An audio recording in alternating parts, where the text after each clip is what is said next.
The experiment is BJT common emitter voltage following. Here BJT means bipolar junction transistor, and the common emitter means we are taking the emitter terminal as the common. Okay. Now here we should in this experiment our main aim is to find the bandwidth, of this BJT common emitter voltage amplifier, and also input and output resistances. Now the circuit is like this. The circuit is like this. Here we have to design for the resistances, circuit resistances, and the capacitance we are assuming the capacitances, and we should design for the resistance. Now first we go for the design. Here we are taking VCC is equal to 10 volts. VCC is equal to 10 volts, and IC we are taking as 5 milliamps, and beta we are selecting as 100. Okay.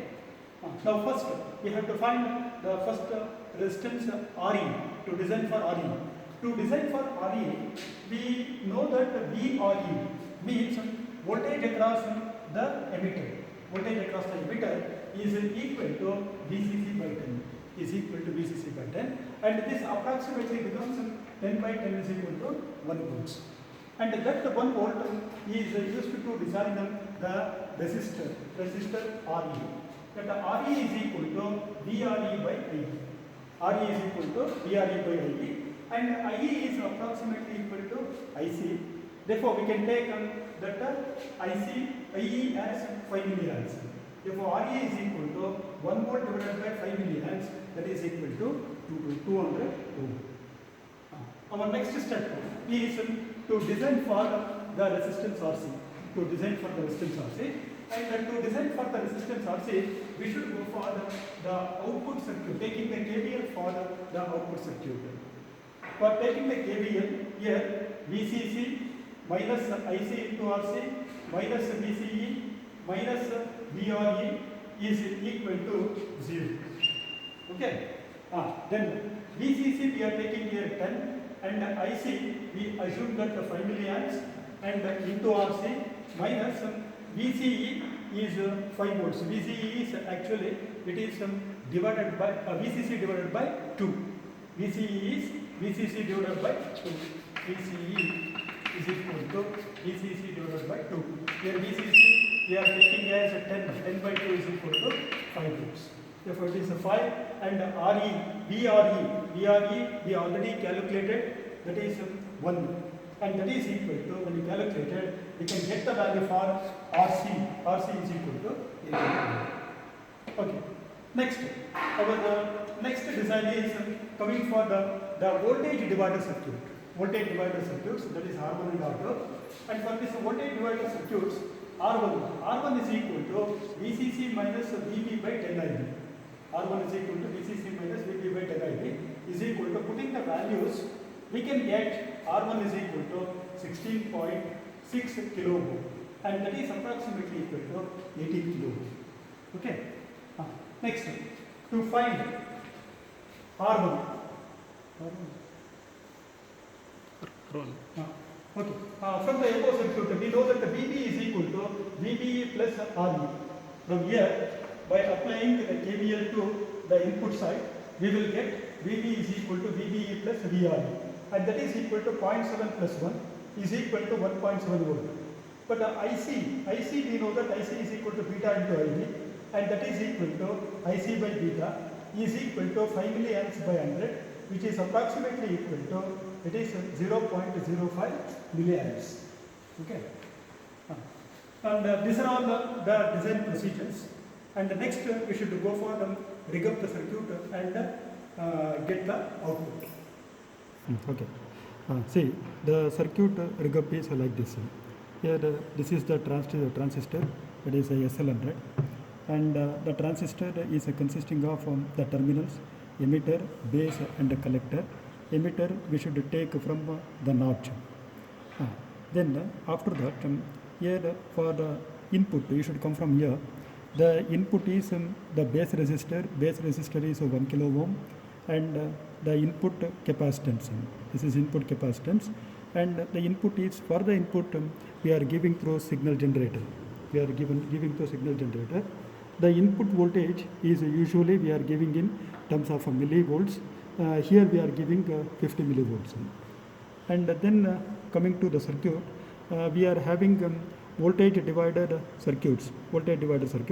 This one and this one. This is R1 and R2.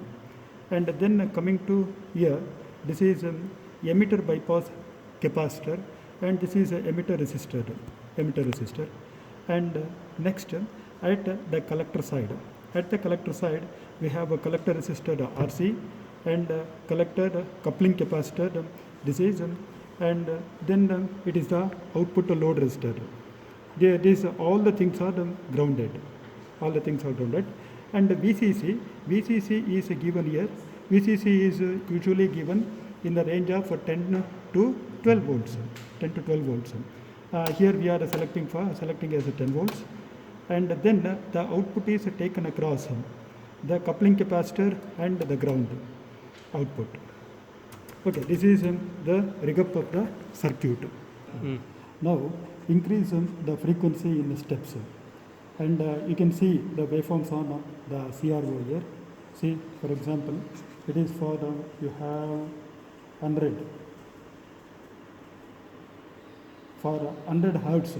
For 100 hertz, you will have the voltage as some 0.1, 0.2.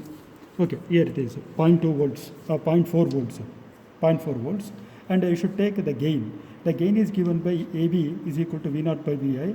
Here V in we are taking as that is 50 millivolts, and V0 is 0.4. From that you will get AV is equal to 8. Then the AV in a decibel. We can calculate through 20 log AV. It will come approximately 8.06. Okay, like this, you slowly go on varying the frequency. When you vary the frequency, the gain also increases. See, the gain is increasing here. And for example, in the mid frequency range, it becomes a constant. And this is we are taking for, it is 3K. See, and 3K you have here for 3K. You can take 2K also. Yes, for 2K you have 1.4. The amplitude is 1.4, and that AV is given by V0 by Vi, that is equal to 28. And when you take a decibel, it is 28.94. From after that, even if you increase the frequency, the gain becomes a constant. You can see there, the gain becomes constant. Okay. Next, even if the frequency is increased, that is when you increase after, that is for example 200 kilohertz. This is, see, it is decreasing. The gain is decreasing. Okay, that we can read. After 200, the gain goes on decreasing, 1.2, and AV 24, and like that the gain in dB is 27.60. Therefore, for the higher frequencies, it goes on decreasing. Okay, this is the reading. And then after tabulating, we should draw the graph on the semi-log sheet. And see, by taking a frequency on the x-axis and a gain on y-axis. Okay, see, that is the curve comes like this. In the mid frequency range, it is a constant, and again at high frequencies, it decreases. Now, you should come from that 3 dB lower from the maximum.